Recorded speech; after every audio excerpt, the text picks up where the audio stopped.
नमस्कार मिलिंदजी, तुमचं सर्व काहीमध्ये खूप खूप स्वागत आहे. आपल्या भारत देशामध्ये एक विलक्षण अशी संत परंपरा आहे आणि त्यातील काही संत असे आहेत की जे पृथ्वीवर जेव्हा ते अवतरले ते गूढ आहे. आणि त्यातलंच मला वाटतं एक स्वामी समर्थ आहेत की ते कधी प्रगटले किंवा त्यांचं बालपण हे विशेष माहिती नाही आहे, पण लाखो लोकांचं त्यांनी परिवर्तन केलं आहे, त्यांच्या आयुष्याला दिशा दिलेली आहे. तर स्वामींचं नेमकं प्रगट स्थान कुठलं? स्वामींचं प्रगट स्थान जर आपण म्हणायला गेलो तर हस्तिनापूर, म्हणजे आता हस्तिनापूर वगैरे सगळं, पण आताच्या दिवसात आपण त्याला दिल्ली समजूया.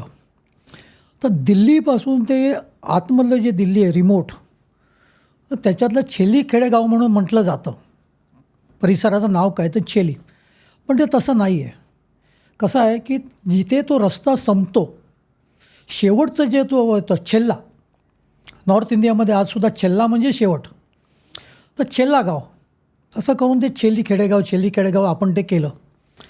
तिथे महाराज प्रगटले असं गुरुदेव श्री स्वामी समर्थ महाराजांनी सांगितलेलं आहे.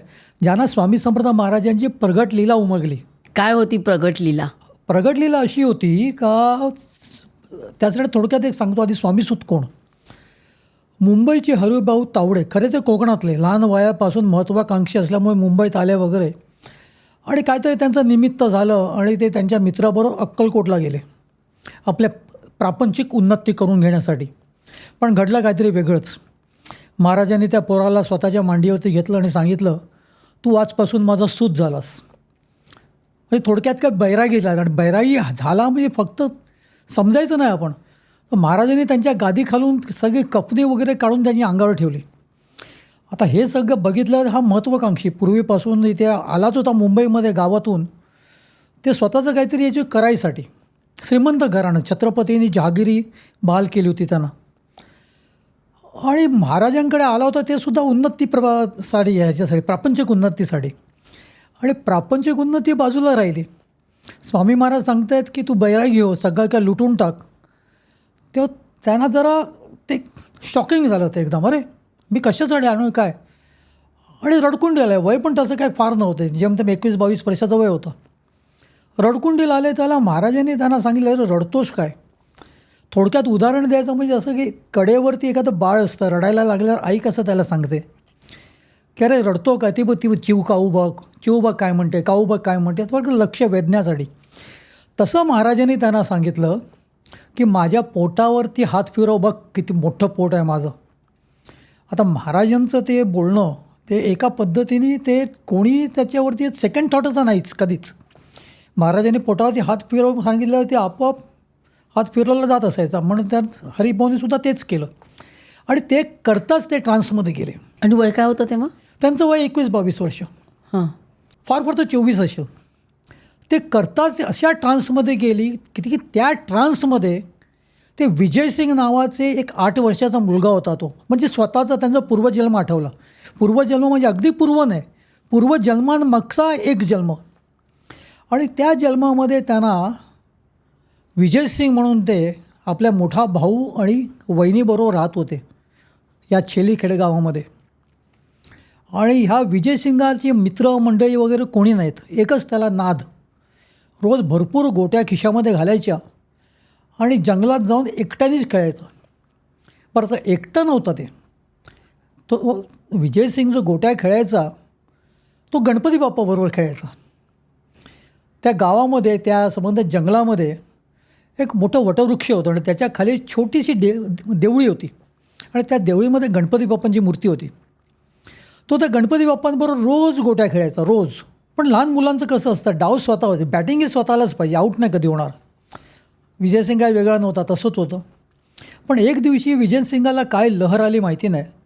त्यांनी सगळ्या गोट्या आपल्या खिशातल्या काढल्या आणि बाप्पासमोर टाकल्या आणि सांगितलं, बाप्पा घे, आज तू खेळ, आज तुझा डाव.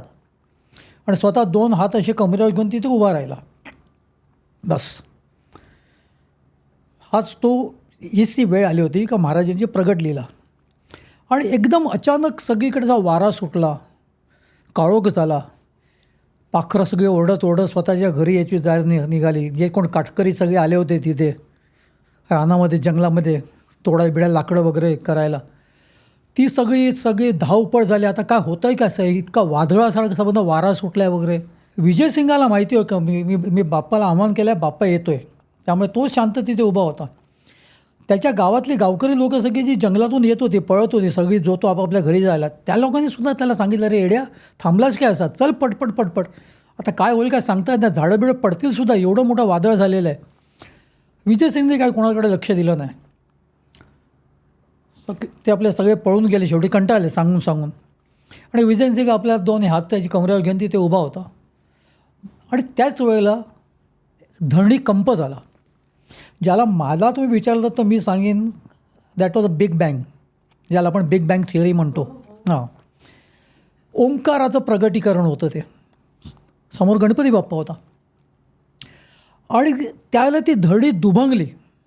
जिथे तो विजय सिंग उभा होता आणि जिथे तो बाप्पाची ती छोटीशी देवळी होती, मधला जो भाग होता ती धरणी दुभंगली आणि त्याच्यातून अष्टवर्षीय गोरी पान बालमूर्ती प्रगटली, बाहेर आली. मग एकशा पूर्णतः दिगंबर अवस्थेतली वगैरे. विजय सिंगच्या वयाची होती, 8 वर्षाची. आणि तिथे मग त्यांची ती दोस्ती झाली. त्याच्यावरती गुरुदेव स्वामीसुत महाराजांनी स्वामी अवतारकांड म्हणून 527 ओव्यांचं एक वाङ्मय केलेलं आहे. ते स्वतः स्वामी होते, जी मूर्ती ते प्रगटली. हो प्रश्न ते स्वतः स्वामी होते, जे त्याच्याशी गोट्या खेळायला आले. आणि तो दिवस, ती तिथी, तो नक्षत्र, सर्व काही ते विजय सिंगांच्या आठवणीत त्यांनी कायम ठेवला. विजय सिंग म्हणजे हेच होते, हरिभाऊ, म्हणजे स्वामीसुत झाले. आणि त्यांच्यानंतर मग जे स्वामी महाराजांच्या मांडीवरनं ते खाली उतरले, म्हणजे प्रत्यक्षात काय घडत होतं ते विजय सिंगाला मांडीवर घेतलेलं स्वामीने. आणि ते रडकुंडीला आले होते, कारण महाराजांनी सांगितलं की आता तू बैरागी व्हायचं, तू माझा मुलगा झालास. ते खाली उतरले, तो त्यांचा पहिला अभंग त्यांना स्फुरला. स्वामी अवताराची काय सांगू मात, मध्य हिंदुस्थानात जन्म त्यांचा. हा जो अभंग स्वामीसुतांचा जो आहे, हा अभंगाची एकंदरीत भावना अशी आहे की एखादं लहान मूल कुठेतरी बाहेर जातं आणि काहीतरी असं बघतं आणि त्याला इतकं असं नवल अप्रूप वाटतं त्याला.